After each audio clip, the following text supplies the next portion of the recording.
শোনো না গো, আমাদের পশি ডায়েরি চ্যানেলটা সাবস্ক্রাইব করে পাশে থাকা বেল আইকনটি বাজিয়ে দিও প্লিজ। আর গল্পটি ভালো লাগলে অবশ্যই লাইক কমেন্ট শেয়ার করে দিও।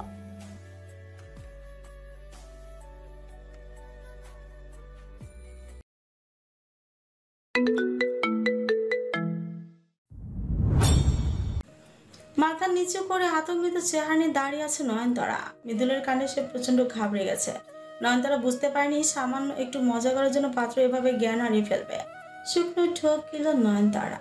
নীলিমা দৌড়িয়ে রুমে আসলো। তখন তার বাবা ও মাও এলো। নীলিমা নয়নতারা কাচুমাচু মুখখানা দেখে বলল, কি করছিস? নয়ন মিনমিনিয়ে নিজের চোখে চশমাটা ঠিক করে বলল, আমি কিছু করিনি, খালি বলেছি আমি নীলিমা, ব্যাস তাতেই অজ্ঞান হয়ে গেছে। মৃদুল দেখছে আশরাফকে, বাকিরা দাঁড়িয়ে আছেন। রনি চোখে মুখে বিস্ময়। ছেঁচড়ারা কামড়া করলো কি? আশরাফ পানি আনতে বলল। নয়নতারা দৌড়ে পানি আনতে গেল। আদ্রিতারা অবাক চোখে তার যাওয়ার পানে তাকালো। এই বুড়ি মহিলা এভাবে দৌড় দিল কিভাবে? একটু আগেও তো কাঁপতে কাঁপতে আসছিল। নয়নতারা দৌড়ে এসে আশরাফের পানির গ্লাসটা এগিয়ে দিয়ে বলল, নিন। আশরাফ এক ঝলক তাকালো মহিলাটির দিকে। কণ্ঠটা কেমন ইয়াং মেয়েদের মতো ঠেকলো। আশরাফ বেশি ভাবলো না, দ্রুত পানির গ্লাসটা নিয়ে পানি ছেটালো মৃদুলের চোখে মুখে। সঙ্গে সঙ্গে লাফ মেরে উঠে বসলো মৃদুল। থমথমে কণ্ঠে চেঁচিয়ে বলল, আব্বা আমি বিয়া করতাম না। আশরাফ ওরা নিরাশ হলো মৃদুলের কাণ্ডে। নিজেদের মুখে চাপড় মারল সবাই। এমনিতে লজ্জায় মিয়ে যাচ্ছে তারা, তার উপর মৃদুলের এমন উদ্ভট কাণ্ড। নীলিমার বাবা এতক্ষণ পর খেয়াল করলো তাদের সামনে দাঁড়িয়ে থাকা এক সাদা চুলওয়ালা মহিলাকে। তাকে চিনতে না পেরে বলল, আপনি কে? নয়নতারা কাচুমাচু হলো এবার। নীলিমা বলল, বাবা ও নয়ন। সঙ্গে সঙ্গে চোখ বড় বড় করে বলল, ও নয়নতারা। সবাই চাইলো নয়নতারার দিকে। নয়নতারা মাথা নাড়ালো। নীলিমার বাবা বললেন, তার মানে এসবের পিছনে তোর হাত আছে? নয়নতারা এগিয়ে আসলো। মাথার ঘোমটাটা তার অনেক আগেই পড়ে গেছে। নয়নতারা আগে মাথায় লাগানো আলগা সাদা চুলের গোছা খুলে ফেললো, চোখের চশমাও খুলে ফেললো। গালে লাগানো আলগা ফেস মাস্ক আর মেকআপ উঠাতেই তার ঝকঝকে ফর্সা মুখখানা আর ঘন কালো চুলগুলো দেখা গেল। আশরাফের নজর কাড়লো সেই মুখশ্রী। নয়নতারা থমথমে কঞ্চে বলল, বিশ্বাস করুন আঙ্কেল, আমি একটু মজা করেছিলাম, কিন্তু উনি যে অজ্ঞান হয়ে যাবেন বুঝতে পারিনি। আমি খুবই দুঃখিত। উপস্থিত সবাই এতক্ষণে পুরো ঘটনা ঠাউর করতে পারলো। নীলিমা এগিয়ে গেল মৃদুলের দিকে, বসলোর পাশে দিয়ে মৃত্যু কণ্ঠে আওড়াল, আপনি ঠিক আছেন তো? ও আমার ফ্রেন্ড নয়নতারা, আপনাদের সাথে একটু মজা করার জন্য অমন সেজে এসেছিল। ও নীলিমা না, আমি নীলিমা। মৃদুল এবার চাইলো নীলিমার দিকে। মুগ্ধ হলো। না, বাবার চয়েস খারাপ না। নীলিমার বাবা কি বলবেন বুঝতে পারছে না। নীলিমার মাও চুপ। অতঃপর নীলিমার বাবাই লজ্জিত স্বরে বলল, তোমরা কিছু মনে করো না, ও একটু এমনই ফাজিল টাইপের মেয়ে। সবার দারুণ হাসি পাচ্ছে বিষয়টা, কিন্তু তার হাসতে পারছে না। আশরাফ অনেকটা নিজেকে সামলে বলল, আমরা কিছু মনে করিনি। নয়নতারা সরাসরি চলে আশরাফের দিকে, সবাইকে উদ্দেশ্য করে বলল, আমি খুবই দুঃখিত বিষয়টাই, কিন্তু আমি সত্যিই বুঝতে পারিনি উনি এই সামান্য বিষয়ে অজ্ঞান হয়ে যাবেন। মৃদুলের এবার লজ্জা লাগছে। ইস, এটা কি করে ফেললো। মৃদুল মিটমিট করে তাকালো বন্ধুদের দিকে। চোখ গরম করে তাকিয়ে আছে সবাই। সে বুঝতে পেরেছে আজ চরম লেভেলে লজ্জাজনক এক কাণ্ড করিয়ে ফেলেছে সে, যা তার বন্ধু মহলের সদস্যদের দারুণ লজ্জায় ফেলেছে। রাত তখন বেশ গভীর। কনকনে শীতের আভাস বইছে চারিপাশে। আজ হসপিটালের থেকে বেরোতে রাত প্রায় 3টে বেজে গেল আদ্রিতার। খিদে আর ক্লান্তি শরীরের অবশ প্রায়। আদ্রিতা বরাবরের মতো সোহেলকে ডাকলো। সোহেল এলো, দ্রুত জবাব দিল। ম্যাডাম হয়েছে। আদ্রিতার ক্লান্তি মাখা শরীরের উত্তর, চল দ্রুত। আচ্ছা ম্যাডাম আসেন। আদ্রিতা হেঁটে গিয়ে বসলো গাড়িতে। সোহেলও ড্রাইভিং সিটে বসে গাড়ি স্টার্ট দিল, কিন্তু অবাক করার বিষয় হলো গাড়ি স্টার্ট হচ্ছে না। সোহেল বেশ কয়েকবার চেষ্টা করেও গাড়ি স্টার্ট না হয় বিরক্তিতে অতিষ্ঠ হলো আদ্রিতা। থমথমে কণ্ঠে জিজ্ঞেস করলো, কি হয়েছে সোহেল? সোহেলের নিরাশ চাউনি হতাশায় ঘেরা মুখ সে বলল, বুঝছি না ম্যাডাম। রাত হলে এটার কি হয় সোহেল? আমিও জানি না, দিনে তো ঠিকই থাকে, রাতে কি হয় বুঝি না। সোহেল গাড়ি থেকে নামলো, গাড়িটা অনেকক্ষণ চেক করে বলল। ম্যাডাম গাড়িতে তেল নেই। আদিত্যর ইচ্ছে করছিল সোহেলকে অনেকক্ষণ পেটাতে, কিন্তু পারল না। সে গাড়ি থেকে বের হলো, বিরক্তি নিয়ে বলল। এটা আরো আগে দেখোনি কেন সোহেল? সোহেল মাথা নিয়ে ফেললো, বলল। বিশ্বাস করুন ম্যাডাম, সকালেও ফুল ছিল, হঠাৎ কি করে খালি হয়ে গেল বুঝছি না। আদ্রিতা আর কথা বাড়ল না। সোহেল বলল। গাড়ি এনে দেব ম্যাডাম। তীক্ষ্ণ দৃষ্টি নিয়ে তাকালো আদ্রিতা, বলল। আগে এটাকে ঠিক করো সোহেল, কাল থেকে এমন হলে আমি তোমায় দেখে নিব। কথাটা বলে হনন করে হেঁটে গেল আদ্রিতা। সোহেল মাথা নুইয়ে দাঁড়িয়ে রাগে ফুঁসতেছে আদ্রিতা। সে বুঝতে পারছে না রোজ রাতে গাড়িটার কি হয়। আদ্রিতা তার মায়ের নম্বরে কল করলো, সঙ্গে সঙ্গেই দৌড়লো তার মা, যেন তার কলেরই অপেক্ষায় ছিল এতক্ষণ। আদ্রিতার মা চিন্তিত স্বরে বলল। কখন ফিরবি আদ্রিতা? আমার একটু লেট হবে, তুমি ঘুমিয়ে পড়ো মা। কথাটা বলে ফোনটা কেটে দিলেও কথা বলতে ইচ্ছে করছে না। তার খুব খিদে পেয়েছে। এত রাতে খাওয়ার মতো কিচ্ছুই নেই আশেপাশে। পুরো রাস্তা ফাঁকা, গাড়ি টাড়ি কিচ্ছু দেখা যাচ্ছে না তেমন। আদিতা ইচ্ছে করছে সোহেলের কানটা ছিঁড়ে ফেলতে। সেটার আগের চেয়ে বড্ড বেখেয়ালি হয়ে গেছে। এমন চলতে থাকলে সে সোহেলকে বাদ দিয়ে নতুন ড্রাইভার রাখবে। কথাগুলো একা মনে মনে বলছে আর হাঁটছে আদ্রিতা। হঠাৎই পেছন থেকে গাড়ির হর্ন বাজার আওয়াজ শোনা গেল। আদ্রিতা আরো বেশ বিরক্ত হলো। পেছন ঘুরে বিরক্তি নিয়ে চোখ মুখ কুচকে বলল। সমস্যা কি? এভাবে মাঝরাতে শুধু শুধু হর্ন বাজাচ্ছেন কেন? ফারিসের কণ্ঠ শোনা গেল। সে বলল। সমস্যাটা হচ্ছে না আপনি। আদ্রিতা টনক পড়ল। ফ্যালফ্যাল দৃষ্টি নিয়ে তাকালো ফারিসের মুখের দিকে, বিস্মিত কণ্ঠে প্রশ্ন করল। আপনি এখানে? ফারিস গাড়ির দরজা খুলে দিল। আদ্রিতা ছুটে গিয়ে বসলো গাড়িতে, সিট বেল্ট লাগিয়ে বলল। এত রাতে এখানে কি করছিলেন? ফারিসের এক বাক্যের জবাব। অপেক্ষা। আদ্রিতার চোখ বড় বড় করে চাইলো ফারিসের দিকে। ক্লান্তি ভাবটা আচমকাই উবে গেল কোথাও। সে বলল। আপনি কখন থেকে আমার অপেক্ষা করছিলেন? ফারিসের আবারও এক বাক্যের উত্তর। অনেকক্ষণ। আদ্রিতা জোরে নিঃশ্বাস ফেলে তার মাথাটা এলিয়ে দিল গাড়ির সিটে, চোখ বন্ধ করে বলল। খুব ভালো করেছেন, আমার অপেক্ষায় ছিলেন, নয়তো এত রাতে কত দূর আমার হাঁটা লাগতো কে জানে। কেন, আপনার গাড়ি কই? আর বলবেন না, ওটাই কিছু একটা সমস্যা হয়েছে। রোজ রাতে সমস্যা করছে। পরশু টায়ার ফেটে গেছিল, কাল ঠিক ছিল, কিন্তু আজ আবার তেল নেই। ফারিস ছোট্ট করে বলল। ও। আদ্রিতা চাইলো ফারিসের দিকে। মাঝে একদিন তার সাথে ফারিসের দেখা হয়নি, তবে রাতে কথা হয়েছিল। আদ্রিতা বলল। কাল এলেন না কেন? রোজ তো গাড়ি নষ্ট করা যায় না, তাই ভেবেছি একদিন পর পর করব। মুহূর্তের মধ্যে চোখ চুড়োই গেছে আদ্রিতার। বিস্ময়কর এক চেহারা নিয়ে বলল। তার মানে এই 2 দিন? হ্যাঁ, আমি করেছি। কিন্তু কেন? এভাবে একসাথে বাড়ি ফেরার জন্য। আমায় বললে কি আমি আসতাম না? চমকানো তো যেত না। আদ্রিতা হেসে ফেলে বলে। আপনি আসলেই অদ্ভুত একজন মানুষ। ফারিসের তড়িৎ উত্তর। জানি তো। কাল থেকে আর গাড়ি নষ্ট করবেন না, এই দূরে অপেক্ষা করবেন, আমি আসব। ফারিস রাস্তার পানে তাকিয়ে বলে। আদ্রিতার পেটে মোচড় দিয়ে উঠল। দ্বিধাহীন কণ্ঠে বলল। আমার খুব খিদে পেয়েছে। ফারিস অনেকক্ষণ চুপ থেকে বলল। আমাকে কি বিশ্বাস করা যায় ডাক্তার ম্যাডাম? আদ্রিতা চমকালো, ভরকালো, অবাক হলো খুব। বলল। কেন যাবে না? তাহলে আমার সাথে যাবেন দূরে? আদ্রিতা আর মিনমিনিয়ে বলল। কোথায়? আচ্ছা, এক জায়গায় যাবেন। আমার যে খিদে পেয়েছে। তার জন্যই তো যাব, আপনাকে খাওয়াবো, যাবেন? আদ্রিতা বেশি ভাবলো না, বলল। ঠিক আছে। ফারিস দ্রুত গাড়ি ঘোরালো, গাড়ির স্পিড দিল বাড়িয়ে। আদিবকে কল করে বলল। আদিব, আমি আজ রাতে ফিরছি না, তুমি চিরামুড়ি কিছু একটা খেয়ে ঘুমিয়ে পড়ো। অপর পাশে কিছু শোনা গেল না।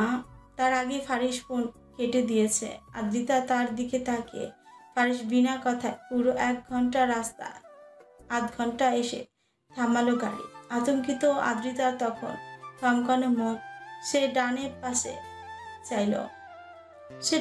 চাইল। বন জঙ্গলে ঘেরা একটা জায়গা। আদ্রিতা সরু চোখে তাকালো ফারিসের দিকে, বলল। আমরা কি এখানেই নামবো? ফারিস জবাব দিল না। সরল দৃষ্টি নিয়ে তাকালো আদ্রিতার মুখশ্রীর দিকে, করুণ স্বরে বলল, আমার যদি হঠাৎ প্রেম প্রেম পায় তবে কি আপনি খুব রাগ করবেন ডাক্তার ম্যাডাম?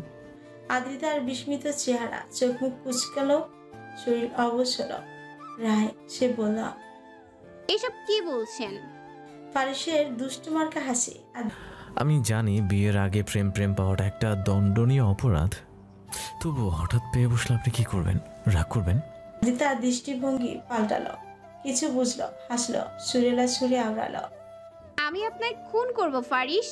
ফারিসের মুখে হাসি হাসি, দৃষ্টিভঙ্গি ভিন্ন।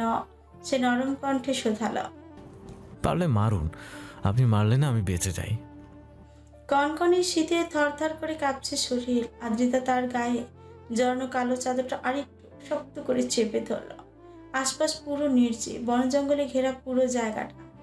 নিশি রাতের শিশিরে ভেজা মৃদু ঘাসের উপর মোড়া পেতে বসে আছে আদ্রিতা। তার সামনে ডালপালা পুড়িয়ে আগুন জ্বালাতে ব্যস্ত ফারিস। আদ্রিতার সামনে একটা থমথমে বাড়ি দেখা যায়। বাড়িটা অনেক পুরনো আর ভূতরেটে। ফারিস সেই বাড়ির ভেতরে ঢুকে ডালপালা নিয়ে এসে এই মৃদু ভেজা ঘাসের উঠোনে আগুন জ্বালাচ্ছে। আদ্রিতা প্রশ্ন করলো। আমরা কি বাড়ির ভিতর যাব? ফারিস এক ঝলক চাইলো আদ্রিতার মুখশ্রীর দিকে, পর মুহূর্তে দ্রুত জবাব দিল, আমরা না, শুধু আপনি। আদ্রিতা হতাশ হলো, মুখভঙ্গি বদলালো, সন্ধ্যান দৃষ্টিতে তাকিয়ে বলল, এমনটা কেন? আমার ইচ্ছে তাই। এমন অদ্ভুত ইচ্ছে কি বেমানান নয়? হয়তো বেমানান, তবে আমার কাছে সুন্দর। আদ্রিতা চুপ হয়ে গেল। ফারিস আগুন জ্বালিয়ে ফেললো কিছুক্ষণে, একটা ডাল আগুনে এতে তাড়া দিয়ে বলল, ওকে, এবার বলুন কি খাবেন? আপনি যা খাওয়াবেন। তাছাড়া আপনার কাছে এই মুহূর্তে খাওয়ানোর মতো কি কি আছে তা আমি কি করে জানবো? ডিম রুটি খাবেন? আমি শুধু অমলেট বানাতে পারি। আদ্রিতার মৃদু হাসলো, বলল, করুন, তবে জলদি করবেন, আমার কিন্তু দারুণ খিদে পেয়েছে। ফারিস দেরি করলো না, সে চলে গেল বাড়ির ভেতর। আদ্রিতা চুপচাপ বসে আগুন পোহালো। ফারিস ফিরে এলো মিনিট 15 পরে, হাতে কিছু গরম পাউরুটি আর দুটো ডিমের অমলেট। গেছে বেশ শুকিয়ে। ফারিস সেই শুকনো অংশে উপর বসলো। আদ্রিতার দিকে অমলেটের প্লেটটা এগিয়ে দিয়ে বলল। ভয় পেয়েছিলেন? আদ্রিতা তড়িঘড়ি করে বলল, অল্প স্বল্প। ফারিস হাসে। আদ্রিতা চেয়ে রয় শ্যামবর্ণে সেই পুরুষটির দিকে। মানুষটা হাসলে এত সুন্দর কেন লাগে কে জানি। আদ্রিতার প্লেট ছুঁইল, মোড়া ছেড়ে ফারিসের মুখোমুখি একটু দূরত্ব নিয়ে বসলো, বলল, আপনি খাবেন না? হুম, আপনি খান, আমার ক্ষুধা পায়নি। আদ্রিতা কথা না বাড়িয়ে খাওয়া শুরু করলো, খুব জলদি করলো। ফারিস তার পানে তাকিয়ে বোঝা যাচ্ছে মেয়েটার বেশ খিদে পেয়েছে। আদ্রিতার বিনুনি করা চুলগুলো বেশ এলোমেলো ভাবে ছড়িয়ে আছে সামনে। গায়ে জড়ানো সবুজ রঙা চুড়িদার, বুকে জড়ানো কালো চাদর খুবই সাদামাটা, তবু অসাধারণ দেখাচ্ছে। চোখে পলক ফেলছে বারবার, ক্লান্তি ভাবটা আগের চেয়ে বেশ কমেছে। ফারিস আদ্রিতার থেকে দৃষ্টি সরিয়ে আগুনের দিকে চাইল। পাশে জমিয়ে রাখা শুকনো ডাল দিল, ডালের ছোঁয়া পেতে তরতর করে আগুন বেড়ে উঠল। গরম গরম উষ্ণতা আরো বাড়লো, শীত কমিয়ে দিল আরো একটু। আদ্রিতা খেতে খেতেই প্রশ্ন করল, এখানে কে থাকে? ফারিসের তড়িৎ উত্তর, কেউ না। আদ্রিতা বিস্ময়ের নজর, বার পলক ফেলা পাপড়ি যুগল ফারিস নিজে বলা, এককালে এই বাড়িতে আমি আর আদিব থাকতাম, এখন আর থাকি না, তবে মাঝে মাঝে আসা হয়। আদ্রিতাকে শান্ত দেখালো, উত্তেজিত ভাব কমলো, নরম স্বরে বলল। এরপর নীরবতা চলল অনেকক্ষণ। আদ্রিতা তার খাওয়া শেষ করলো, বেশ ভালো লাগছে এখন। ফারিস তার দিকে পানির গ্লাসটা এগিয়ে দিল, আদ্রিতা নিল। একটু সময় নিয়ে ঠকঠক করে পুরো পানিটা শেষ করলো, জোরে নিঃশ্বাস ফেলে পড়ল। অবশেষে নিজেকে শান্ত লাগছে। ফারিস পানির গ্লাসটা পুনরায় হাতে নিয়ে পাশে রাখলো, বলল, অমলেট কেমন লাগলো? আদ্রিতা তৃপ্তির ঠেকুর দিয়ে বলল, দারুণ। ফারিস খুশি হলো। আদ্রিতা এবার আয়েশ করে আগুনের দিকে হাত বাড়িয়ে দিল, বলল, জায়গাটা সুন্দর, তবে ভয় ভয় লাগে। ভয় কিসের, আমি তো আছি। তাই তো চুপচাপ আছি, নয়তো তখন দৌড়ে পালাতাম। ফারিস এবার উচ্চস্বরে হাসল, আদ্রিতাও হাসল। ফারিস আকাশ পানে চাইল। খোলা আকাশের মাঝে অনেকগুলো তারা দেখা যাচ্ছে, এত রাতে আকাশ ভর্তি তারা এ যেন প্রথম লক্ষ্য করলো ফারিস। ফারিস মৃদুস্বরে বলল, আকাশটা আজ খুব সুন্দর, তাই না? আদ্রিতাও তাকালো আকাশের দিকে, বলল। হুম। আবারও নীরবতা ভর করলো দুজনের মাঝে। কথা বলার মতো কোনো কথাই যেন পাচ্ছে না। সময়ের চাকাটা টিকটিক করে বাড়ছিল শুধু। হঠাৎই ফারিস নিঃসংকোচে আবদারের স্বরে বলল, আমি আপনার কোলে মাথা রাখি ডাক্তার ম্যাডাম। আদ্রিতার অদ্ভুত চোখ, ফারিসের শীতল দৃষ্টি, কণ্ঠস্বর বেশ নরম। আদ্রিতা বেশ সময় নিল না, মাথা নাড়িয়ে মিষ্টি এসে বলল, আচ্ছা রাখুন। ফারিস খুশি হলো। বিনা দ্বিধায় সে শুয়ে পড়ল, নিচে মাথা রাখলো আদ্রিতার কোলে। আদ্রিতার হাত আপনা আপনি চলে গেল ফারিসের চুলে, হাত বুলাতে লাগলো ধীরে ধীরে। ফারিস চোখ বন্ধ করলো, বলল, জানেন, আমি না কখনো এভাবে কারো কোলে মাথা রাখিনি। আপনাকে কেন যেন আমার বড্ড আপন মনে হয়। কি জাদু করলেন বলুন তো? আদ্রিতা উত্তর দেয় না। ফারিস আবারও বলে, আমার বয়স তখন 5। প্রথম রংপুরে সেই মা মামাই নিয়ে ঢাকায় আসেন। আমাকে বলেন এখন থেকে নিজের দায়িত্ব নিজেকেই নিতে হবে। আমি তখন বেশ অবাক হই তার কথায়। আমাকে তিনি রেখে গেলেন এক এতিমখানায়। সেখানেই পরিচয় হয় আমার আদিবের সাথে। কিছু ছেলেরা ওকে ধরে মারছিল, আমি আটকাই, তাদের থামাই। সেই থেকে ওর নাকি জীবন বদলে যায়। এতিমখানায় থেকেছিলাম 2 বছর। হঠাৎ শুনি যিনি এতিমখানা করেছিলেন তার ছেলে নাকি এতিমখানা বিক্রি করে দেয়। আমাদের এক নিমিষে সেখান থেকে তাড়িয়ে দেয়া হয়। কে কোথায় গিয়েছিল জানা নেই, তবে আদিব আমার সঙ্গেই ছিল। ক্ষুধার জ্বালা, ভয়ঙ্কর জ্বালা আমি বুঝি। এমনও দিন গেছে আমাদের শুধু পানি খেয়ে কেটেছে পুরো 24 ঘন্টা। আদিব আমার চেয়ে 1 বছরের ছোট ছিল। ক্ষুধার জ্বালা সইতে পারত কম, কাঁদতো আমায় ধরে। আমি শুধু হাত বলিয়ে দিতাম মাথায়। কি করতাম? কিছু তো করার নেই। জুতা পলিশ করে যায় ইনকাম মতো আদিব মোটামুটি একবেলা চলে যেত। কিন্তু রাত হলে সে আবার জ্বালা। ধীরে ধীরে সয়ে গেল সব। শীতের এই কনকনের রাতে শুধু পলিথিন চাপিয়ে শুয়ে কাটিয়ে দিয়েছে কত রাত, ঠিক নেই তার। পুলিশের হাতের মারও কম খাওয়া হয়নি। তবুও জীবন সুন্দর, তাই না? আদ্রিতা কি বলবে বুঝছে না। ফারিস চুপ হয়ে গেল, আর কিছু বলল না। তার ঘুম পাচ্ছে, খুব গভীর ঘুম, শান্তির ঘুম। আদ্রিতা ঘুমন্ত ফারিসের দিকে চাইল। সে বুঝল ফারিস আর কিছু বলবে না। আদ্রিতা জোর করলো না, প্রশ্ন করলো না কোনো। চুপচাপ বসে রইল ফারিসের মুখের দিকে। সামনে জল করে জ্বলছে আগুন। আদ্রিতা দীর্ঘশ্বাস পেল। সে বুঝল সবার ছেলেবেলা সুন্দর হয় না। তারটা সুন্দর ছিল, কিন্তু ফারিসের ছিল না। বুক চাপা এক আর্তনাদ বেরিয়ে আসলো আদ্রিতার। সময়ের কাঁটা সুরসুর করে বাড়ছে। ফারিস গভীর ঘুমে মগ্ন তখন। আগুন প্রায় নিভে যাওয়ার মুহূর্তে। শুকনো ডাল আর নেই। আদ্রিতা এবার ডাকলো ফারিসকে, বলল, শুনছেন, উঠুন, বাড়ি যাবেন না? ফারিস হালকা নড়ল। আদ্রিতাকে আরেকটু শক্ত করে চেপে ধরল। আদ্রিতা অনুভব করলো তার শরীর মৃদু কাঁপছে, হয়তো ফারিসের সংস্পর্শে। আদ্রিতা আবারও ডাকলো, জোরে সরে বলল, এবার। ফারিস উঠুন না প্লিজ। ফারিস এবার উঠল, আশপাশ দেখলো। আচমকা শোয়া থেকে উঠে বসলো, অদ্ভুত এক প্রশ্ন করলো। আপনি জাননি? আদ্রিতা চোখ মুখ কুচকালো, বৃতৃষ্ণা নিয়ে বলল, আমার কি একা একা যাওয়ার কথা ছিল? ফারিস চুপ করে রইল। তার মনে হচ্ছে সে বহুকাল পরে একটু আরামে ঘুমিয়েছিল। এই আরাম সে বিগত বহু বছর পায়নি। ফারিসের নিজেকে গোছাতে সময় লাগলো 2 মিনিট। সে বলল, চলুন যাই, কটা বাজে? আদ্রিতা তার হাত ঘড়িটা দেখল, বিনয়ের সাথে বলল, 4:30। আমি কি অনেকক্ষণ ঘুমিয়েছিলাম? না, খুব জোর 15 মিনিট। ফারিসের এবার বেশ অবাক লাগলো। মাত্র 15 মিনিট ঘুমিয়েছে, অথচ তার কাছে মনে হচ্ছে বহুক্ষণ ঘুমিয়েছে, অনেক ঘন্টাও ছাড়িয়ে গেছে বোধ হয়। ফারিস বসা থেকে উঠে দাঁড়ালো। আদ্রিতা উঠল।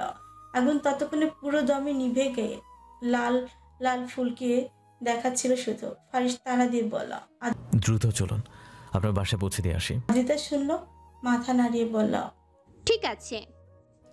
নীরবে গাড়ি চালাচ্ছে ফারিস, মুখে কোনো কথা নেই। আদ্রিতা বলল, আগে।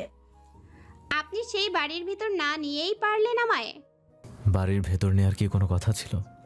বাড়ির ভিতর কি রহস্য লুকিয়ে রেখেছেন তা বলুন। ফারিসের নিবিড় উত্তর। একটা খাট, একটা আলমারি, ও রান্নাঘরের বাইরে একটা ফ্রিজ আছে, আর রান্নাঘরের ভেতরে রান্নার সরঞ্জাম, হাঁড়ি পাতিল। এই রহস্য। আদ্রিতার সন্ধিহান দৃষ্টি।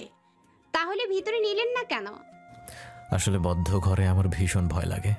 আদ্রিতা অবাক হয়ে বলল, মানে আপনি তো একাই বাড়ির ভিতরে থাকলেন, আমায় নিলেন না, তখন ভয় করলো না? ফারিসের এলোমেলো দৃষ্টি বিষণ্ণ ভরা চাহনি। সে বলল, আসলে বদ্ধ ঘরে আমার ভীষণ ভয় লাগে। একা নয়, আপনাই নিয়ে বদ্ধ ঘরে থাকতে আমার ভয় লাগে। আদ্রিতার চোখ মুখ ভয়ঙ্কর ভাবে কুচকে গেল, অদ্ভুত স্বরে আওড়ালো, কি বলতে চাচ্ছেন একটু পরিষ্কার করে বলুন তো। ফারিস দীর্ঘশ্বাস ফেলে বলে উঠল, আমি আগে প্রচুর ধৈর্যশীল পুরুষ ছিলাম, কিন্তু ইদানিং আপনি আশেপাশে থাকলে না, আমার নিজেকে বড্ড অধৈর্যশীল পুরুষ মনে হয়। এমনিতে নিশি রাত কনকনে ঠান্ডা, তার উপর যদি হয় বদ্ধ ঘর, আমি তো বেসামাল হয়ে উঠব। বদ্ধ ঘরে যদি আমার প্রেম পায় তখন। দেখুন, আমি যথেষ্ট সতর্কবান মানুষ, বিয়ের আগে নো বদ্ধ ঘর। আদ্রিতার আচমকা প্রচন্ড হাসি পেল। কি অদ্ভুত লজিকে তাকে বাড়ির ভেতর নিল না। আদ্রিতা হেসে উঠল, হাসতে হাসতে বলল, আপনি এক বদ্ধ উন্মাদ ফারিস। ফারিসের সহজ সরল উত্তর। আদ্রিতা হাসতে থাকল। তার ফারিসের কথা দারুণ মজা লেগেছে। প্রকৃতি তখন একটু একটু করে জানান দিচ্ছিল, রাতের আধার ছাড়িয়ে দিনের আলো আসছে। আশেপাশে মসজিদ নেই, যার দরুন তারা টের পাচ্ছে না দূর আকাশে ফজরের আজান দিচ্ছে। ফারিস একটুখানি গাড়ির জানালা খুলল, সঙ্গে সঙ্গে এক শীতল হাওয়া তাকে নাড়িয়ে দিল। আদ্রিতার তখনও মুখ ভরা হাসি। ফারিসের সেই হাসিতে চোখ আটকালো ক্ষণে ক্ষণে বহুবার। ফারিস বুকে হাত দিল, মনে মনে আওড়ালো, এভাবে হাসবেন না ডাক্তার ম্যাডাম, আপনি হাসলে আমার বড্ড ব্যথা লাগে। সময়ের স্রোতে ভাসমান প্রকৃতি মাঝে দিন পেরোলো অনেকগুলো, প্রায় মাসের কাছাকাছি ছুঁই ছুঁই।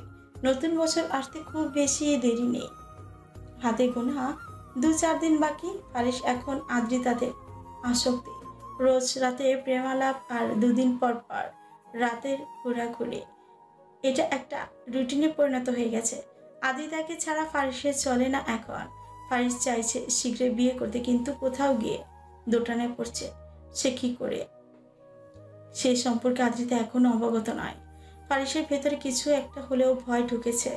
আদ্রিতা তার সম্পর্কে জানলে মেনে নিবে তো, নাকি তাকে ছেড়ে চলে যাবে? ফারিস জেনেছে কক্সবাজারের সেই পপি গাছের ফলন হয়েছে ভালো, খুব শীঘ্রই গাছে ফল ধরবে। ফারিস বেশ চিন্তিত, কি করা যায়।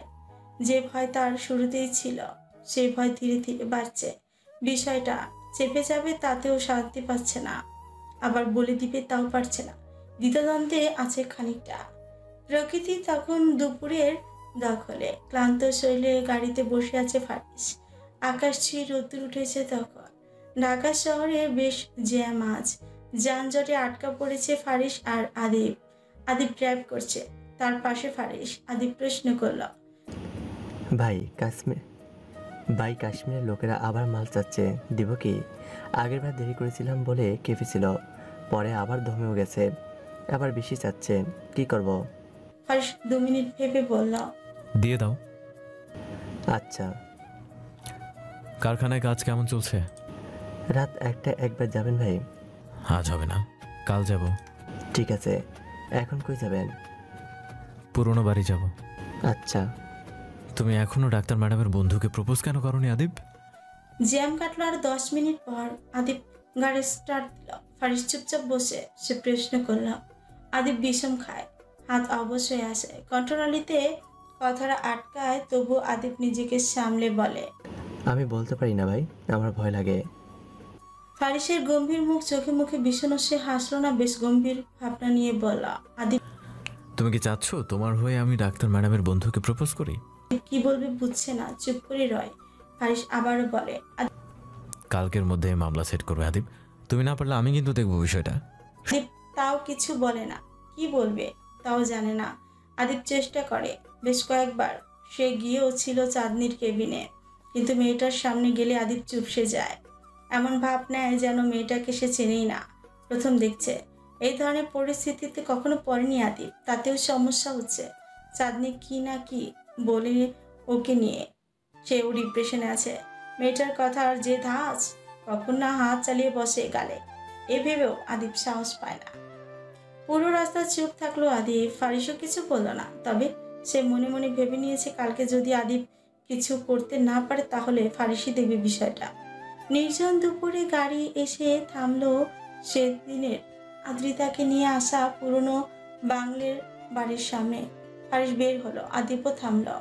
সেদিন পুড়ে থাকা ডালপালাগুলো সেখানে লুটিয়ে পড়ে, কালো কুচকুচে রঙে সজ্জিত তারা। ফারিস সেদিনের পর আর এদিকে আসেনি। ফারিস জ্বলে যাওয়া ডালগুলো একবার চোখ বুলিয়ে বাড়ির দরজার মুখে দাঁড়ায়। আশপাশ দেখিয়ে আদিব টবের নিচে লুকিয়ে রাখা চাবিটা উঠিয়ে ঘরের দরজা খুলতে নিলে হঠাৎই কিছু একটার আঁচ পেল ফারিস। সঙ্গে সঙ্গে সে আদিবের হাত ধরে থামিয়ে দিল। দরজাটা খোলা থেকে আদিব বিস্মিত কণ্ঠে প্রশ্ন ছিল, কি হলো ভাই? ফারিস নিজ ঠোঁটে আঙুল দেখিয়ে বলল, চুপ, এখানে কেউ আছে আদিব? আদিব বিচলিত হলে ফিসফিস করে বলল, এখানে কে থাকবে? ফারিস জবাব দিল না। আচমকা পিঠের পেছনে লুকিয়ে রাখা পিস্তলটা হাতে নিল। আদিব ঠায় দরজার সামনে দাঁড়িয়ে ফারিস আদিবকে মৃদুস্বরে বলল, একদম নড়বে না, এখানে চুপ করে বসে থাকবে, কেমন? আদিব মাথা নাড়ায়, যার অর্থ সে বসে থাকবে। ফারিস আস্তে আস্তে বাড়ির কর্নারটা দেখল, কারো পদধ্বনি পাওয়া গেল। ফারিস আচমকায় দৌড়ে গেল। সঙ্গে সঙ্গে জঙ্গলে বেরিয়ে লুকিয়ে থাকা কেউ আড়াল থেকে বেরিয়ে দৌড় দিল। ফারিস তার পিছু নিল। লোকটা হতভম্ব হয়ে গেল। ফারিস কাঙ্ক্ষিত লোকটিকে দেখতে পেয়েই তাকে পায়ে গুলি করতে নিল, কিন্তু সামনে গাছ চলে আসায় লাগলো না। লোকটির গায়ে চাদর মুড়িয়ে দিয়ে অনবরত দৌড়াচ্ছে। ফারিসও তার পিছু ছুটছে, কিন্তু লোকটা একসময় পালাতে সক্ষম হলো। ফারিস গুলি মারলো, সেটা লাগলো সোজা লোকটির হাতে, তবুও পেছনে ঘুরল না। হাত চেপে বেরিয়ে আসলো সেখান থেকে।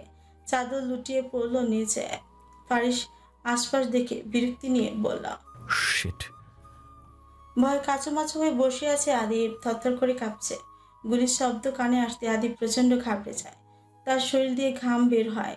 নিজেকে সামলাতে প্রায় সময় অক্ষম হয় সে। ফারিস এসে বসলো তার পাশে, হাতের পিস্তল সরিয়ে পড়ল। আদিব খুব ভয় পেয়েছো আদিব? ঘাবড়ে গেল সে। বাচ্চাদের মতো করে বলল, আমি কি এখানে থাকবো না ভাই? আমি কি এখানে থাকবো না? ফারিস আদিবের মাথায় হাত বুলাল, শান্ত স্বরে বলল, ভয় পাচ্ছ কেন? তোমার ফারিস ভাই তো আছে, তোমার কিচ্ছু হবে না আদিব। এই ফারিস তোমায় কিছু হতে দিবে না। আদিব চুপ করে রয়, কিছু বলে না। ফারিসের মনে পড়লো ছোট্টবেলায় এক ঘটনা, যে ঘটনার পর আদিব কখনো তাকে তুই করে বলে না, বলে তুমি করে। সে অনেক বছর আগের পুরনো ঘটনা। তখন মাঝরাত, বাহিরে তুমুল বেগের বজ্রপাত আর বৃষ্টি হচ্ছিল। মাথায় টিন চাপিয়ে বস্তার এক কোনায় বসেছিল ফারিস আর আদিব। তখন তাদের বয়স 10 কি 9। ফারিসের 10 আর আদিবের 9। আদিব ছোট থেকে অনেক ভীতু টাইপের, সবকিছুতে তার ভয়, দারুণ ভয়। সে রাতের বজ্রপাত আর টিনের ঝাঁকড়ানির শব্দে আদিব ভয়ে স্তব্ধ। পুরো রাস্তা নির্জন, কুকুরের ঘেউ ঘেউ শব্দ, ল্যাম্পপোস্টও জ্বলছে নেমছে। তখনই কোথা থেকে যেন একটা লোক রক্তাক্ত অবস্থায় ছুটে আসে তাদের দিকে। পায়ে আঘাত থাকায় সে লুটিয়ে পড়ে ফারিসের সামনে। ফারিস আদিব দুজনেই লোকটার কাছে যায়। লোকটা আর্তনাদ ভরা কণ্ঠে বলে, আমাকে বাঁচাও তোমরা, নয়তো ওরা আমাকে মেরে ফেলবে। ফারিস তখন সামনে তাকায়। দুজন লোক এগিয়ে আসে, গুলির শব্দ হয়। তারা কিছু বুঝে ওঠার আগেই লুটিয়ে পড়া লোকটাকে অনবরত গুলি করে মারা হয় তাদের চোখের সামনে। লোকটি তখনও বাঁচার জন্য প্রাণপণ চেষ্টা চালায়, কিন্তু পারে না, মারা যায়। ফারিস আদিব দুজনেই ছোট, তারা কিছুই বোঝে না। আদিব ফারিসের হাত ধরে গুলির শব্দে ভয় কুঁকড়ে যায়, রুহ সমেত কেঁপে ওঠে ভয়ে। কিন্তু ফারিস থাকে স্থির, তার দৃষ্টি থাকে ওই লোক দুটোর চোখ আর তাদের হাতে থাকা পিস্তলের দিকে। তখনই একটা ছেলে বলে, এরা দুজন দেখে ফেলেছেন, এদের খুব মেরে ফেল। আদিব ঘাবড়ে যায়। ফারিসের হাত আরো শক্ত করে খামচে ধরে, আমতা আমতা করে বলে, আমাকে মাইরা ফেলাইব ভাই, আমরা আর বাঁচবো না। আমরা আর বাঁচব না। কথাটা ছোট্ট ফারিসের বুকে গিয়ে বিঁধে কি করবে ভাবে। ছেলেগুলো ততক্ষণে এগিয়ে আসে। প্রথম আঘাতটা তারা আদিবকে করে, মাথা ফেটে যায়। আদিবের মুখে গুলি ধরে যে না শুট করবে, সেই মুহূর্তে ফারিস মরে থাকা সেই লোকটার পকেটের পিস্তল উপরে উঠিয়ে পরপর কয়েকটা গুলি মারে। আদিব থমকে গিয়ে লুটিয়ে পড়ে নিচে। আরেকটা ছেলে ফারিসের এহেন কাণ্ড দেখে রাগ নিয়ে ছুটে আসছে, তার দিকেও গুলি তাক করে ফারিস। সেও মরে যায়। দূর থেকে এই ঘটনা কেউ লক্ষ্য করে, তার সাথে করে নিয়ে আসে ফারিস আর আদিবকে। আদিব সেদিন রাতেও এমন ভয়ার্থ কণ্ঠে বলেছিল, আমি এহিনে থাকবো না ভাই, আমি এহিনে থাকবো না।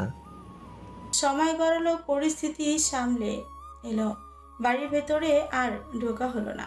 ফারিস দীর্ঘশ্বাস নিল। মাথায় তখন একটাই প্রশ্ন ঘুরছিল, কে ছিল ওই চাদরের আড়ালে? নিজস্ব চেম্বারে বসেছিল আদ্রিতা, তখনই হতদন্ত হয়ে কে যেন চেম্বারে ঢুকলো। লোকটি আহত, হাত দিয়ে কলকলি রক্ত পড়ছে। আদ্রিতা বেশ চিন্তিত স্বরে এগিয়ে এসে বলল, কি হয়েছে আপনার? কি? লোকটি কোনো মতে বলল। আদ্রিতা আমার হাতে গুলি লেগেছে, প্লিজ আমার চিকিৎসা করুন। শুনলো। দ্রুত লোকটিকে নিয়ে ছুটে গেল এমার্জেন্সি ওয়ার্ডে। আদ্রিতার ফোনে মেসেজ আসে তখন। ফারিস লিখেছে, আমার আপনাকে অনেক কিছু বলার আছে ডাক্তার ম্যাডাম, শোনানোর জন্য আমার কিছু সময় চাই। তখন গভীর রাত, শীতের আভাস প্রচুর। বাইরে বাতাস বইছে, শিরশিরে উঠছে শরীর। আদ্রিতা আর ফারিস জ্বলন্ত আগুনের নিকট বসে, একটু দূরত্বে, একদম নিরিবিলি পরিবেশ। শহর ছেড়ে দূরে নদীর স্রোত বইছে কাছে। ফারিস আদ্রিতার পানে তাকানো, তার দৃষ্টি শান্ত, স্বাভাবিক, নির্জীব। কিছু ভাবছে আদ্রিতা, পরকুলতা। সে দেখছে বেশ অনেকক্ষণ যাবৎ ফারিস তার দিকেই তাকিয়ে আছে, কিন্তু কিছু বলছে। অথচ ছেলেটা ফোনে মেসেজ দিয়ে বলেছিল সে কিছু বলতে চায়। আদ্রিতার কণ্ঠে দৃঢ়তা ছোঁয়া মিলল, আঙুল কষলে বলল, মিস্টার বখাটে। ফারিসের ধ্যান ফিরল, আশপাশ দেখলো। পরের মুহূর্তে আদ্রিতার চোখের দিকে তাকিয়ে বলল, জি বলুন। আদ্রিতা নিরাশ চাহনি, অসহায়ত্ব ফুটে উঠেছে মুখে। আদ্রিতা একটু এগোলো, সামান্য দূরত্ব ঘুচিয়ে বলল, কি হয়েছে আপনার? কিছু বলছেন না কেন? ফারিস নিরুত্তর, আদ্রিতার দিকে তাকিয়ে। আদ্রিতা হাত তুলল। ফারিসের আবারও প্রশ্ন ছিল, কি হয়েছে? কিছু বলছেন না কেন? ফারিসের চোখে মুখে বিস্ময়, অস্থির লাগছে ভেতরটা। সে শীতল স্বরে এতক্ষণ পর আওড়ালো, আমায় একটু জড়িয়ে ধরবেন ডাক্তার ম্যাডাম, আমি নিজেকে সামলাতে ব্যর্থ হচ্ছি। আদ্রিতার বুকের ভেতর মোচড় দিয়ে উঠল। মানুষটা এমন তো কখনো করে না। হ্যাঁ, মাঝে মাঝে আবদার করে হাত ধরার, মাথায় হাত বুলিয়ে দেওয়ার, কোলে মাথা রাখার, কিন্তু আজকের কণ্ঠস্বরটা কেমন যেন ঠেকলো আদ্রিতা। খুব বেশি অসহায়ত্ব ফুটে উঠেছে ফারিসের চোখে মুখে। আদ্রিতা বেশি সময় নিল না, সে নিজ থেকে জড়িয়ে ধরল ফারিসকে। ফারিসও ধরল, তার বুকের ভেতর ঠিপঠিপ করছে, শ্বাসটা বুঝিয়ে আটকে আসছে। ভয়ানক খারাপ লাগা কাজ করছে। আদ্রিতা তাকে ছেড়ে চলে যাবে কিনা ভাবলেই তার মস্তিষ্ক ফাঁকা ফাঁকা লাগছে। আদ্রিতা ফারিসের পিঠে হাত বুলালো। ফারিসের গায়ে জড়ানো ছিল শুধু ছাই রঙা শার্ট, গায়ে কোনো গরম পোশাক ছিল না। তার নাকি গরম লাগছে, সেই জন্য গায়ের জ্যাকেট খুলে রেখেছে মাটিতে। আদ্রিতা ফারিসের পিঠে হাত বুলাতেই ফারিস অনুভব করলো ফারিসের পিঠে সেই ক্ষত, লম্বা আকৃতি রেখাটা যেন এখনো হাতে বিঁধছে। আদ্রিতা প্রশ্ন করল, এবার বলুন না কি হয়েছে? আপনার এমন অস্থির লাগছে কেন? ফারিস চোখ বন্ধ করে বলল, আদ্রিতা, আমি আপনাকে কিছু বলতে চাই কিন্তু বলতে পারছি না। কেন পারছেন না? আমার ভয় লাগছে। ভয় কিসের? আমি তো আপনার আপন মানুষ, আমাতেও এত ভয়? কথাগুলো এত তেতো যে আমি নিজেই সইতে পারছি না। চিন্তিত হলো, তবুও নিজেকে সামলে বলল, এত ভাবছেন কেন? বলেই ফেলুন না। ফারিস প্রসঙ্গ পাল্টালো, অদ্ভুত স্বরে বলল, আমায় কি আপনি খুব ভালোবাসেন ডাক্তার ম্যাডাম? চমকে উঠল আদ্রিতা, বিস্ময়কর কণ্ঠে বলল, হঠাৎ এই প্রশ্ন? আমরা তো সরাসরি কখনোই একে অপরকে বলিনি আমি তোমায় ভালোবাসি। না বললে কি ভালোবাসা যায় না? ফারিস চোখ খুলল, চমৎকার এক হাসি ফুটে উঠল মুখে। সে আদ্রিতাকে ছাড়লো, মলিন মুখে বলল, আমাকে ছেড়ে যাওয়ার ইচ্ছে আছে আপনার? রুহু সমেত কেঁপে উঠল আদ্রিতার। এই বুঝি ভয়ঙ্কর এক প্রশ্ন ছিল আদ্রিতার জীবনে। সে ভরকালো আঁখি যুগল, অশ্রুরেখা মিলল, কেমন করে যেন বলল, এভাবে কেন বলছেন ফারিস? ফারিস তৎক্ষণাৎ উত্তর দিল, আমি ভালো মানুষ নই, আমার শরীর জুড়ে পাপ। আদ্রিতা যেন পুরোদমে স্তব্ধ হয়ে গেল ফারিসের কথায়। শরীর অবশ্যই আসছে। আদ্রিতা নিজেকে শক্ত করলো, জোরে জোরে নিঃশ্বাস ফেলে নিজেকে দমালো, শান্ত স্বরে বলল, আমার সাথে মজা করছেন ফারিস? ফারিসের মলিন মুখ, চোখের চাহনি লজ্জিত। সে মাথা নুইয়ে বলল, ইস, যদি সত্যি মজা হতো। আদ্রিতা এবার পুরোপুরি স্বাভাবিক হলো, সিরিয়াস কণ্ঠে ফারিসের চোখের দিকে তাকিয়ে বলল, আমার দিকে তাকিয়ে বলুন ফারিস, কি হয়েছে? কি পাপ করছেন আপনি? ফারিস চাইলো না, চুপ করে রইল। তার গলা দিয়ে কথা বের হচ্ছে না। এত বেশি কষ্ট কেন হচ্ছে? আদ্রিতা সব শুনে ছেড়ে চলে যাবে বলে? নিশ্চয়ই যাবে না। সে কি ছেড়ে যাওয়ার মতো মানুষ? অবশ্যই আদ্রিতার কাছে তা নয়। মেয়েটি তাকে যথেষ্ট ভালোবাসে। ফারিস দম পেল। আদ্রিতা অস্থির লাগছে। সে দ্রুত প্রশ্ন করল, চুপ করে থাকবেন না ফারিস, কথা বলুন, আমার দিকে তাকান। ফারিস এবার চাইলো আদ্রিতার দিকে। মেয়েটার চোখ জুড়ে অস্থিরতা ছোঁয়া, সবটা জানার আগ্রহ, চিন্তিত ভাব, থমথমে শরীর, সবটাই বুঝছে ফারিস। ফারিস আশেপাশে আবার তাকালো। বৃতৃষ্ণা লাগছে, পানি খেতে ইচ্ছে করছে।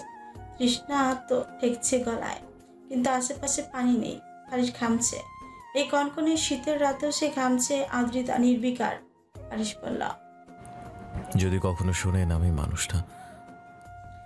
ফারিস বলতে পারছে না, তার গলা ধরে আসছে। আশ্চর্য, এত বেশি কষ্ট কেন হচ্ছে? এমনটা তো হওয়ার কথা নয়। ফারিস বসা থেকে উঠে দাঁড়ালো আচমকা, তরতর করে বলল, আপনি এখানে চুপটি করে বসুন, আমি এক্ষুনি আসছি। আদ্রিতার পাল্টা জবাবের অপেক্ষা করে না ফারিস, চলে যায়।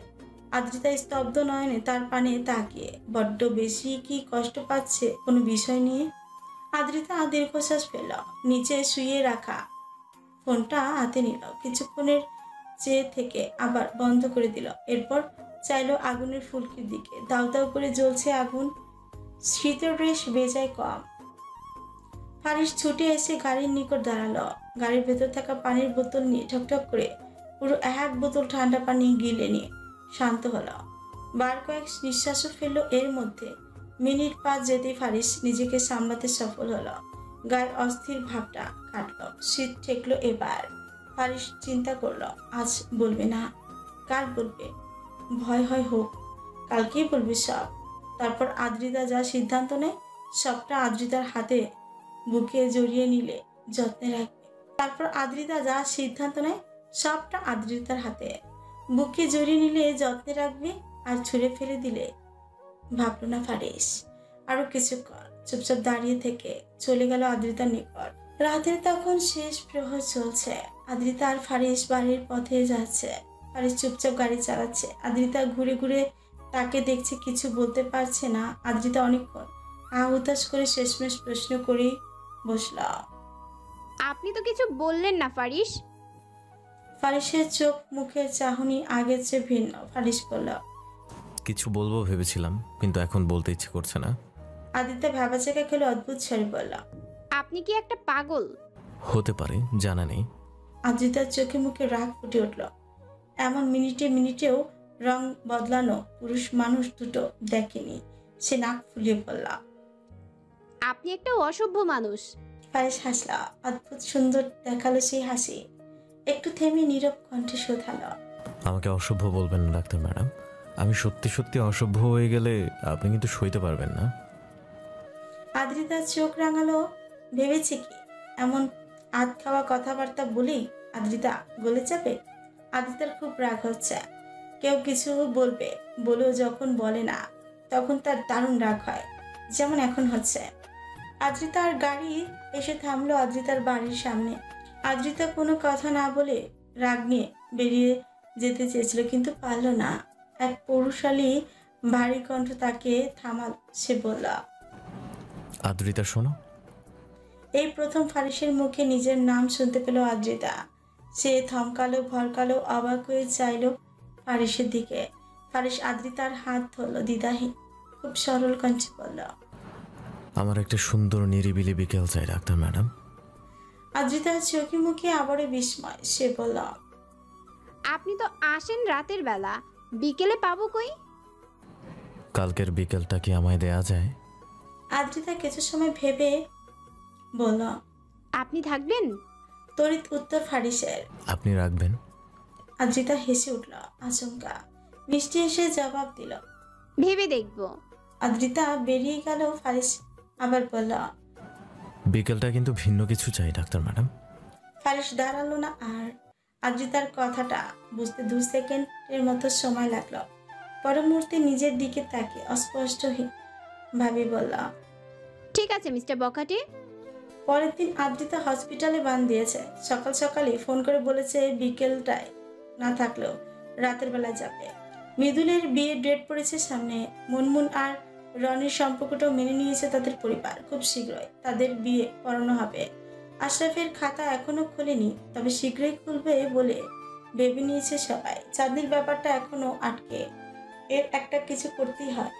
আদি প্রায়শই তাদের হসপিটালে আসে। এটা ওটার ছুতো দিয়ে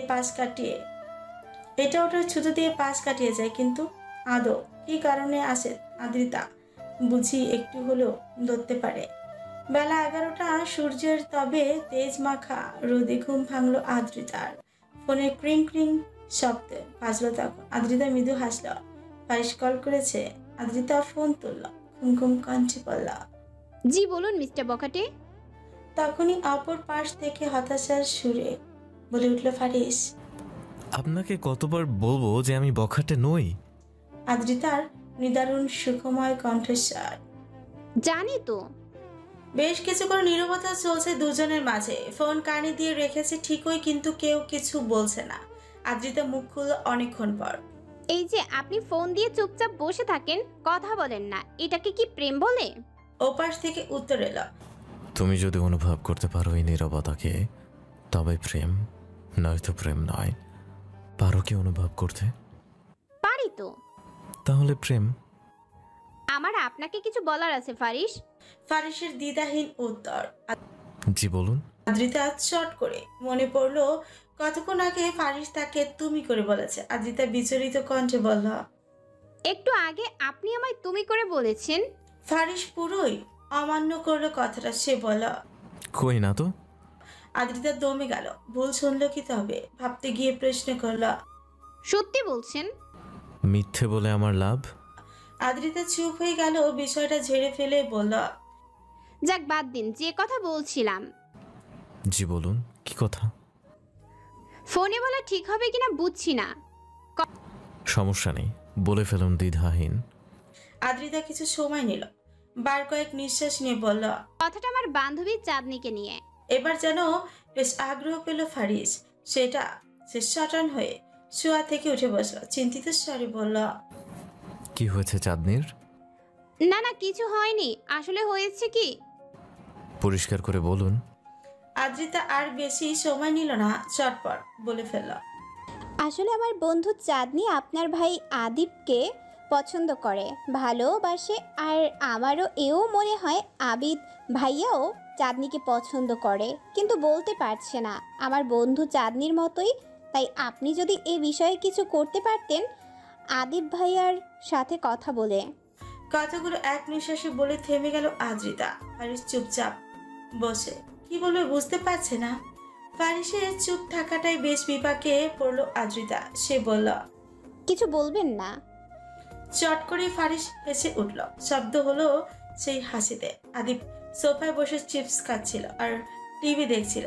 ফারিসের হাসিটা এতটাই উচ্চস্বরে ছিল যে আদিব শুনতে পেল সেই হাসি। আদ্রিতা ভরকে গেল মুহূর্তে। কান থেকে একবার ফোন সরিয়ে পুনরায় কান পেতে বলল, কি হলো, আপনি হাসছেন যে? ফারিস জবাব দিল না। তার হাসির রেশ বাড়ল। মিনিট 3 যেতেই থামল। আদ্রিতা তখনও চুপচাপ বসে। ফারিস বলল, শুনছেন? আদ্রিতা কপট উত্তর দিল, জি বলুন। আপনার বান্ধবীকেও আমার ভাইও ভালোবাসে, কিন্তু লজ্জায় কিছু বলতে পারছে না। এখন আপনার কাজ হলো চাঁদনিকে ফোন করে কথাটা বলা, আর বাকি সব আমি দেখছি। কথাটা বলে তড়িৎ ফোন কেটে দিল ফারিস। আদ্রিতা নির্বিকার ভঙ্গিতে বসা। বিষয়টা হুট করে মাথার উপর দিয়ে গেল মনে হয়। কিছু সময় যেতে এই ব্যাপারখানা বুঝতে পেরে আদ্রিতা আপনা আপনি হেসে উঠল। এবার মনে হয় চাঁদ আপু আদিব ভাইয়া কোলে উঠতে প্রস্তুত হবে। ফারিস হেঁটে এসে সোজা বসলো আদিবের পাশে। আদিব তখন বাচ্চাদের মতো চিপস খাচ্ছিল আর টিভি দেখছিল। ফারিস আয়েশ করে সোফায় বসে আদিবের চিপসের প্যাকেট থেকে দুটো চিপস নিয়ে মুখে পুরে নিল। বলল, আদিব তোমার জন্য একটা সুখবর আছে আদিব। চট করে চাইলো ফারুসের মুখশ্রীর দিকে। অবাক নয়নি শুধালো, কি সুখবর ভাই? তোমায় বিয়ে দিচ্ছি আমি। তড়িৎ কাশি উঠে গেল আদিবের। ফারিস টেবিল থেকে পানির গ্লাসটা নিয়ে আদিবকে খাওয়ালো। আদিব পানিটুকু ঠকঠক করে গিলে বলল, এসব কি বলছো ভাই? ঠিকই বলছি। তুমি আজ হসপিটালে যাবে আদিব। উঠে দাঁড়াও, গোসল করে আসো। আজ তোমার একটা হিললে না করলেই নয়। আদিব শটান হয়ে দাঁড়ালো, মিনমিন কণ্ঠে বলল, আজ না বললে হয় না? ফারিসের তড়িৎ উত্তর, না হয় না, চলো দ্রুত।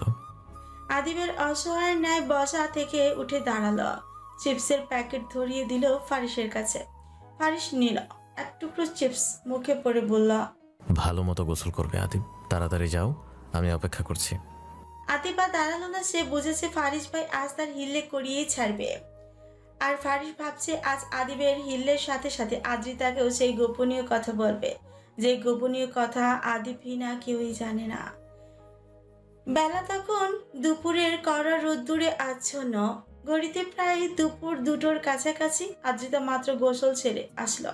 পরনে ঢিলে ঢালা সালোয়ার কামিজ। চুল মুছতে মুছতে নিজ রুমে প্রবেশ করলো আদ্রিতা। বেলকুনিতে গিয়ে দাঁড়ালো। সেখানে কড়া রোদ্দুরে ভরপুর। মাত্র গোসল সেরে আসায় শীতের শরীর কাঁপছে আদ্রিতার। ভেবেছিল ছাদে যাবে না, কিন্তু শীতের ঠেলায় না গিয়ে উপায় নেই। আদ্রিতা ভেজা জামা কাপড় নিয়ে ছুটে গেল বাড়ির ছাদে। কিছুক্ষণ রোদ্রে বসে মাথা শুকিয়ে ফিরবে। তোমার কি এখনো রোদ পোয়ানো হয়নি আদিব? খানিকটা বিচলিত কণ্ঠে সদ্য গোসল করে আসা ফারিস বলল। ছাদের উপর থেকে উত্তর এলো না কোনো। ফারিস আলমারি খুলে কিছু রং চটা পোশাক দেখলো কি পরা যায়। ফারিস সচরাচর পাঞ্জাবি পরে না, কিন্তু আজ তার পাঞ্জাবি পরতে ইচ্ছে করছে। একবার ভাবলো পরবে, আবারও কোথাও গিয়ে বলল, আজ থাক, অন্য আরেকদিন। ফারিস কফি কালার শার্ট বের করলো, সঙ্গে ছাই রঙা প্যান্ট। ফারিস শার্ট প্যান্ট দুটো বিছানায় রাখতে রাখতে আবারও আওয়াজ করে বলল, তুমি কি এখনো আসোনি আদিব? শুধু তাওয়াল গায়ে শীতে কাঁপতে থাকা আদিব বলল, এই তো ভাই হয়েছে, আসছি। ফারিসের রুমের উপরেই ছাদ। নিচে থেকে জোরে আওয়াজ করে বললেই শোনা যায় সব। আশেপাশে আলাদা কোনো শোরগোল না থাকায় আরো সুবিধাই হয় ব্যাপারটা। ফারিস প্যান্ট শার্ট পরে তৈরি, মাথার চুল চুইয়ে পানি পড়ছে। সে এলোমেলো ভাবে চুলগুলো ঠিক করলো। কপালে লেপটে পড়ে রইল তা। ফারিসের এলোমেলো চুল রাখা বেশি পছন্দ, তাই বেশিরভাগ ক্ষেত্রেই চুল এলোমেলো রাখে, দেখতেও দারুণ লাগে। ফারিস আয়নার দিকে তাকিয়ে নিজেকে পরখ করল। চোখের পাশের দাগটা নজরে আসলো প্রথমে। এই দাগটা কিভাবে লেগেছিল ফারিসের ঠিক মনে নেই, তবে আবছা আবছা মনে পড়ে খুব সম্ভবত ছোট্টবেলায় সে বাথরুমে পড়ে গিয়েছিল, তখনই দাগটা হয়। ফারিস হাত দিয়ে চোখের পাশে দাগটা একটু স্পর্শ করলো। হাতের ঘড়ি জড়ালো। আজ হালকা একটু পারফিউম লাগালো, এরপরই ডাকলো, আদিব হয়েছে তোমার?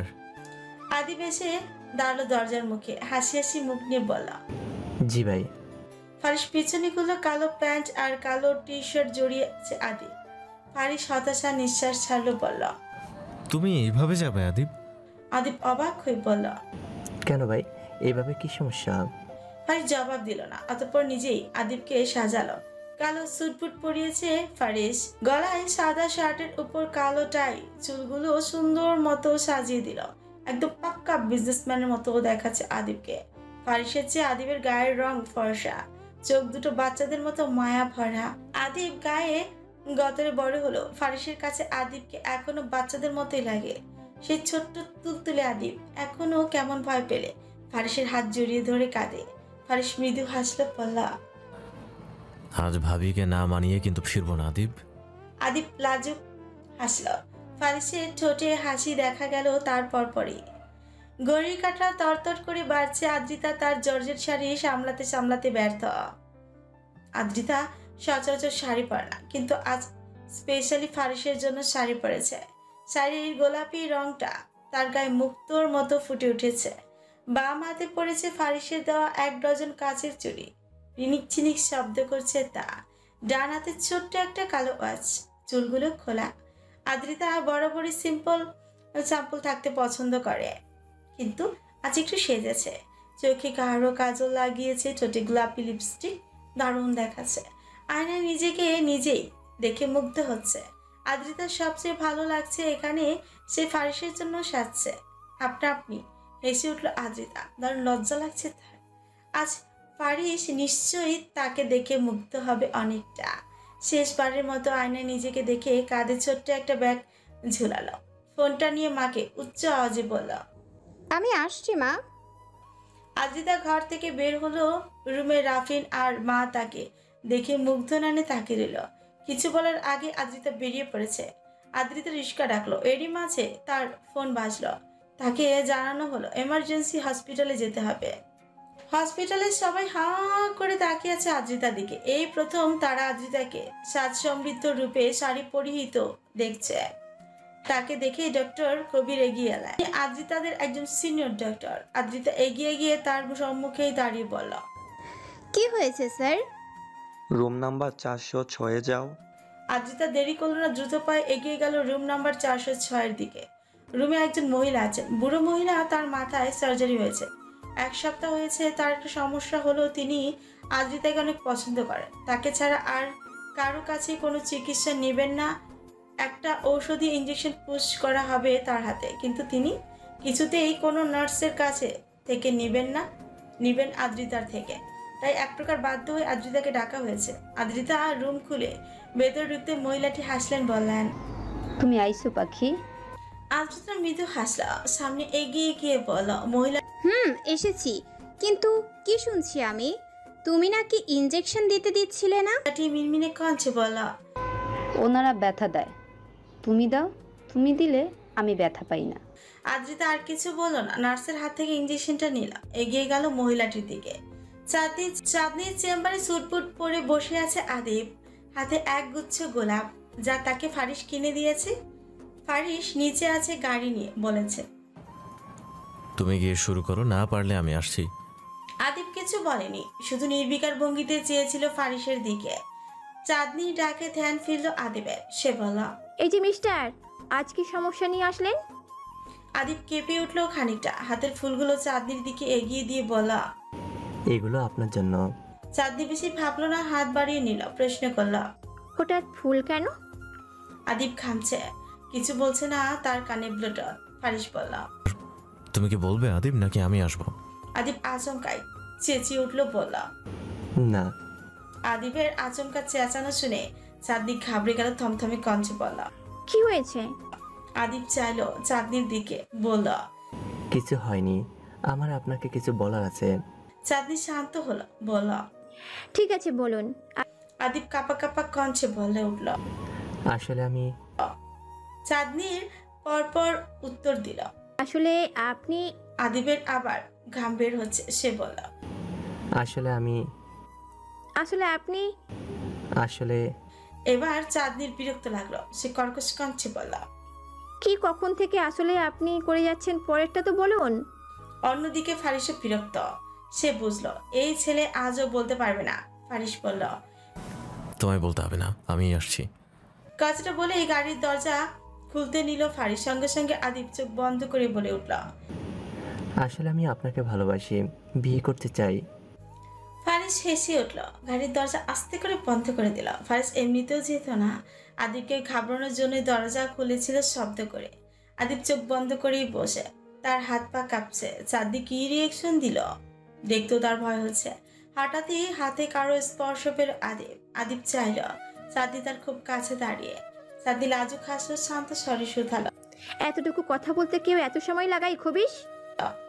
আদিব বার কয়েক চোখের পলক ফেলে তাকিয়ে রইল চাঁদনির দিকে। চাঁদনি মৃদু এসে আদিবকে জড়িয়ে ধরল, শীতল স্বরে আওড়ালো, আমিও তো আপনার ভালোবাসি মিস্টার খবিস। আদিব 3 সেকেন্ড স্তব্ধ থেকে হেসে উঠল আপনা আপনি। কানের পাশে ফারিস বলল, অল দ্য বেস্ট আদিব, সুখী হও। ফারিসের কথা শুনে আদিবের হাসি আরো চওড়াও হলো। মৃদু শব্দ করে বলা, শুক্রিয়া ভাই। কানে ব্লুটুথ সরিয়ে কল কাটলো ফারিস। যাক, অবশেষে আদিব তার মনের মানুষটাকে পেয়ে গেল। এবার সুন্দর একটা দিন দেখে আদিব আর চাঁদনির বিয়েটা দিয়ে দিতে হবে। ফারিস হাত ঘড়িটা দেখল, প্রায় বেলা 4টার কাটায় ছুঁই ছুঁই। ফারিস আদ্রিতাকে মেসেজে লিখল, আর কতক্ষণ অপেক্ষায় থাকবো ডাক্তার ম্যাডাম? এবার তো নিঃশ্বাস ফেলাও দায় হয়ে পড়ছে। আদ্রিতা তখন নিজের ক্যাবিন থেকে বের হবে। মেসেজ সে লিখল, আমার হসপিটালের সামনে এসে মেসেজ খুলে দেখুন, আমি আসছি। পরপরই মেসেজ আসলো, আমি হসপিটালের কাছে আছি, চলে আসুন। আদ্রিতা একটু অবাক হলেও বেশি ভাবলো না, মুচকি হেসে লিখল, একটু অপেক্ষা করুন, আসছি। ঠিক আছে। ঠিক আছে। মেসেজটা পেতে চেয়ার ছেড়ে উঠে দাঁড়ালো আদ্রিতা। মোবাইলে একটু দেখে নিল নিজেকে, সব ঠিকঠাক আছে ভেবেই কাঁধের ব্যাগটা নিল। বাইরে যাবে এরই মাঝে তার ক্যাবিনে খুলে ভেতরে আসলো কেউ, বলল, কেমন আছেন ডাক্তার সাহেবা? আদ্রিতা বেশ অবাক চোখে তার পানে তাকালো, বলল, আপনি এইখানে? 15 মিনিট যাবৎ ফারিস বসে আছে, অথচ গাড়িতে আদ্রিতার খবর নেই। এই মুহূর্তে ফারিসের মনে হচ্ছে ডক্টরের সাথে পীড়িত করতে নেই, এদের যখন তখন এমার্জেন্সি হয়ে যেতে পারে। ফারিস হতাশায় ছুটাল। হঠাৎ ফারিসের মনে হলো আদ্রিতা আসছে। ফারিস গাড়ির দরজা খুলল। আদ্রিতা হাসি মুখে তার দিকে এগিয়ে আসছে। ফারিস মুগ্ধ নয়নে তাকিয়ে রইল আদ্রিতার দিকে। এই প্রথম আদ্রিতা তার সামনে শাড়ি পরে এসেছে, গোলাপি শাড়ি আর খোলা চুলে। মেয়েটাকে এত বেশি সুন্দর লাগছে কেন? আজ যেন নতুন করে আদ্রিতার প্রেমে পড়ল ফারিস। ফারিস হাসলো মিষ্টি সেই হাসি, যে হাসিতে কোনো মিথ্যে নেই। আদ্রিতা ততক্ষণে ফারিসের কাছাকাছি এসে পড়েছে। সে মিষ্টির স্বরে বলল, আপনি বিকেল চেয়েছিলেন, আমি কিন্তু বিকেল নিয়ে এসেছি ফারিস। আদ্রিতার হাত ধরল, আনমো না। ছোটে হাতে চুমু কাটল। একটু ছুঁইলাম, কথা দিচ্ছি বিয়ের আগে আর এভাবে ছুবো না। আদ্রিতা বরফের ন্যায় কেঁপে উঠল। ফারিস মুগ্ধ নয়নে তার পানে তাকে, নীরব, চুপচাপ, শান্ত চাহনি। আদ্রিতা বলল, বিকেলটা কি এখানে দাঁড়িয়েই কাটাবেন? ফারিস আশপাশ দেখলো। আদ্রিতার কানের কাছে মুখটা নিয়ে বলল, এমন বিকেল আমার রোজ চাই ডাক্তার ম্যাডাম। আদ্রিতা হাসে, বলে, আগে আজকের বিকাল তো শেষ করি। ফারিস পুরো পাগলাটে হয়ে গেছে, নিজেকে সামলানো কঠিন হয়ে যাচ্ছে। আদ্রিতা গাড়িতে গিয়ে বসল। ফারিস নিজের ভাবনায় নিজেই মাথা একটা চাটি মারল। নিজেই নিজেকে বলল, তুই এমন পাগলাটে কবে থেকে হলি ফারিস? উত্তর এলো না। নিজের প্রশ্নের উত্তর কি নিজে নিজে দেওয়া যায়? ফারিসের কল আসলো। আদিপ করেছে, নিশ্চয়ই খুশির চোটে ফোন করেছে। ফারিস ফোনটা তুলল। আদিপকে কিছু বলার সুযোগ না দিয়ে বলল, কি আদিপ, খুশি তো? তোমার ডাক্তার ম্যাডামকে নিয়ে বেরোচ্ছি, এসে কথা বলবো, কেমন? ফোন কেটে দিল ফারিস। এরপর দ্রুত গিয়ে বসলো ড্রাইভিং সিটে। গাড়ি চালাতে চালাতে বলল, আমি হঠাৎ বেসামাল হয়ে উঠলে এর দায় কিন্তু আপনার। এত সেজেছেন কেন? আদ্রিতা অবাক হয়ে বলল, আপনি তো বললেন একটু ভিন্নভাবে আসতে। ফারিস কিছু বলবে এর মাঝে আদিপ আবার ফোন করলো, কিন্তু ফারিস তুলল না। এই ছেলের এখনই ধন্যবাদ না দিলে চলবে না। ফারিস ফোনটা সাইলেন্ট করে সামনে লাগলো। অতঃপর পাড়ি দিল দূর সীমানায়। ফারিসদের গাড়ি এসে থামলো এক নির্জন ব্রিজের সামনে। ফারিস নামলো। আদ্রিতাকেও বলল, নামুন। আদ্রিতা নেমে পড়লো শাড়ির কুচি ধরে। সামনে এগিয়ে গেল। দুজন দাঁড়ালো ব্রিজের একদম মাঝ বরাবর। বিকেলে সুন্দর শীতল মাখা বাতাস এসে নাড়িয়ে দিল তাদের। আদ্রিতা আসার সময় হাতে করে গায়ের চাদর এনেছে, যেটা বর্তমানে গাড়ির ভেতর বিরাজ করছে। ফারিস পাশে এসে দাঁড়ালো, শান্ত স্বরে বলল, আমি আজ আপনায় অনেক কিছু বলবো আদ্রিতা। কথাগুলো হয়তো শুনে আপনি আমায় অনেক কিছু ভাববেন, ভাবতেই পারেন। তবে আমি মনে করি আমাদের নতুন জীবন শুরু করার আগে আপনার আমার ব্যাপারে সবটা জানা উচিত। আদ্রিতা শীতল দৃষ্টি নিয়ে ফারিসের দিকে চাইল। ফারিস কিছু বলবে তার আগেই ফারিসের ঠোঁটে আঙুল দিয়ে বলল, এখন নয়, পরে শুনবো। ফারিস থেমে গেল, চুপ করে রইল, আর কিচ্ছুটি বলল না। ব্রিজের নিচ বেয়ে নৌকা স্টিমার যাচ্ছিল। বিশাল বিশাল ঢেউ দিচ্ছিল নদীতে। প্রকৃতিটা আজ একটু বেশি সুন্দর। অন্যদিকে গাড়িতে আদ্রিতার ফোনটাও ফারিসের ফোনের কাছেই শুয়ে আসার সময় ভুলে রেখে গেছে। ফারিসের ফোন বাজছে। আদিপ লাগাতার কল করছে। এত তাড়া যে আর কিসের? সময় গড়ল বিকেল, তখন সন্ধ্যার মুখে। আদ্রিতা ফারিস এসে বসলো গাড়িতে। ফারিস এবার অস্থির প্রায় আদ্রিতাকে সবটা জানানোর জন্য। ফারিস গাড়িতে বসেই বলে উঠল, এবার তো শুনুন আমার কথা। আদ্রিতা তার ফোন হাতে নিল, কেউ কল করছে কিনা চেক করলো, এরপর বলল, জি বলুন। ফারিস জোরে এক নিঃশ্বাস ফেলে বলতে লাগলো, আমি সত্যি ভালো মানুষ নই আদ্রিতা, আমি একজন খারাপ মানুষ। আদ্রিতা সরাসরি চাইলো ফারিসের দিকে বলা। আবারও মজা করছেন ফারিস? ফারিস হতাশ হয়ে আদ্রিতার হাত ধরল, তাকে ঠিক লাগছে না। আদ্রিতা এবার কিছুটা সিরিয়াস হলো, চোখে মুখে চিন্তার ছাপ এনে বলল, কি হয়েছে? ফারিস সময় নিল না, প্রশ্ন করল, আপনি পপি গাছের নাম শুনেছেন, যার ইংরেজি নাম হলো পাপাবার সমনিফেরাম, যা দিয়ে আফিম তৈরি হয়। এছাড়া ওই থেকে মরফিন পাওয়া যায়। আদ্রিতা কিছুটা উত্তেজিত হয়ে বলল, শুনেছি, কিন্তু এখানে আপনার খারাপ হওয়ার কি আছে? ফারিস বলে উঠল, আছে, অনেক কিছুই আছে। আসলে দুনিয়ার মানুষ আমায় যে নামে চেনে বা যে সম্পর্কে জানে তা পুরোপুরি। আর বলার আগে বিকট শব্দে ফোন কেটে গেল ফারিসের। ফারিস থেমে গেল, নজর গেল ফোনের দিকে। আদিপ 50 বার তাকে কল করেছে। এবার যেন বেশ অবাকই হলো ফারিস, আদিপ এতবার কল করেছে কেন? আদ্রিতা এবার তাড়া দিল, বলল, কি হলো, থেমে গেলেন যে? ফারিস বলল না আদিপকে কল ব্যাক করবে, এরই মাঝে আদিপ আবার কল করল। ফারিস আদ্রিতাকে চুপ হতে বলে, আদিপকে উদ্দেশ্য করে বলল, কি হয়েছে আদিপ, এতবার কল করছো কেন? তখনই আদিপ কিছু বলল, অনেক কিছু বলল। ফারিস নির্বিকার ভঙ্গিতে আদ্রিতার পানে তাকিয়ে কতক্ষণ পর ফারিস কান থেকে ফোন সরালো, চুপ থাকলো অনেকক্ষণ। ফারিসের নীরবতায় আদ্রিতা থমকালো, প্রশ্ন করলো, কিছু কি হয়েছে? ফারিস মলিন হাসল, চোখ জ্বলছে তার, নিঃশ্বাস আটকে আসছে।